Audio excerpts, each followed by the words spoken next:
going on? Listen, Brian and I were just on our way out to meet some friends, and we're already like 45 minutes late. You know, we decided it was sort of time to tell something more about Shannon and Boone and their lives. You know, we knew that Boone, from his past behavior, was very possessive of Shannon, and we thought, well, maybe it would be interesting for the audience to discover that there was more to their relationship than just mere sort of possessive brotherly interest. I get a call from Shannon, and she's the damsel in distress, and I go to save her. Help me! I go to save her willingly, full of stupidity. I go to Sydney to get her. Basically, get there, and she sets me up. She sets me up for money. My money. Not necessarily her money. It was my money. It's family money. Which I got none of. It's her logic. You should have just asked. As we started working out an island story, we thought, you know, we would revisit the idea of the monster, and that we were sort of at a place narratively with Locke where Boone had become sort of his acolyte. We wanted to sort of do a story where Boone had to sort of shed his obsession with Shannon in order to sort of move forward in terms of his relationship with Locke. We came up with this idea of this vision quest as a way for Locke to provide Boone a test to really explore the nature of his relationship with his sister. And so during this vision quest, she appears to be attacked and killed by the monster. That was really fun. I mean, I was warned before I read the script. Jack came to me and he was like, well, you know, on page such and such, it kind of looks like you're gonna die. But just want to warn you that this is the story and it all works out, and you know, you're still gonna be here. Every time I read that episode, though, I mean, every page that I turned, I was like, oh my God, oh my God. Basically, Locke knocks me out and puts a hallucinogen in my head, and I completely hallucinate running through the jungle, thinking that Shannon died. And he realizes all a dream, but in experiencing Shannon's death, Boone had a chance to really get in touch with his most sort of primal feelings about his sister, and he felt relief, and it was a really important and revelatory moment for that character because he then was able to come to terms with her in a way that he never had before. How did you feel when she died? I felt relieved.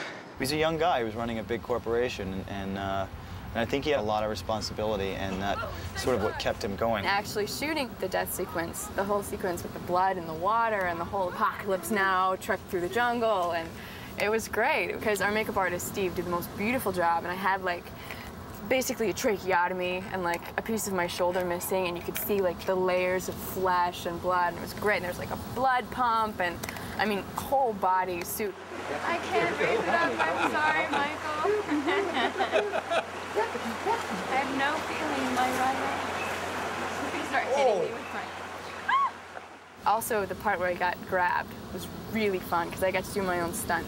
And they had me in a whole body harness, and I just got yanked up. I was on this pulley, and then, you know, once I get to the top, it takes a while for them to yell cut and everybody stop what they're doing and put me back down. So in the meantime, I get to fly like Peter Pan or something. And then we have a very interesting moment in the hotel coming back, which makes us why we hate each other so much on the island. We just keep it in the family.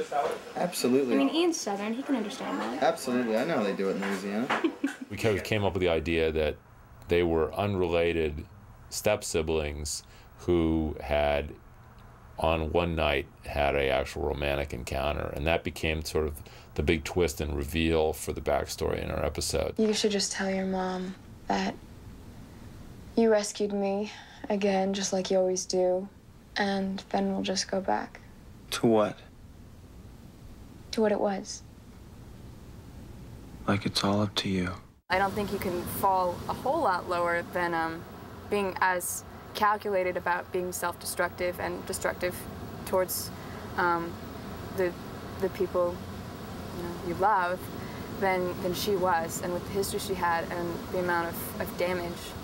And really, using sex to blackmail one's stepbrother emotionally is kind of low. Ian and I have this, shall we say, pre-coital scene, which I personally think is way too good of an opportunity to just pass up. And I mean, come on, we've got to do something, right? It's too good of an opportunity to screw with Ian, so it's gonna be fun. When Maggie Grace chewed up garlic and onion and spit it into my mouth, We were making out in the scene, and she spit garlic in my mouth while we were rolling. Obviously, a practical jokes was coming, and our cast is kind of into practical jokes as well. And I thought, God, you know, it's our first kiss. I've got to do something awful to him. They totally set me up. I left set. They'd already wrapped. We had wrapped. They had checked the gate, everything, and I'm walking out, and I hear, bring Ian back in, please. The director forgot something.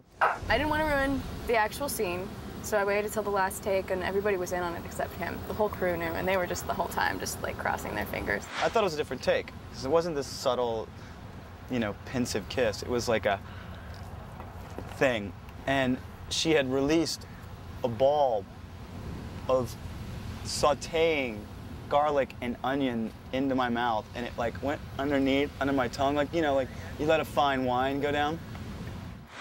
And now the guys, like, they have guys poker night, and Jorge's like, you know, Maggie, you can come to guys poker night if you wear your athletic cup. And I'm like, okay, I'll hang.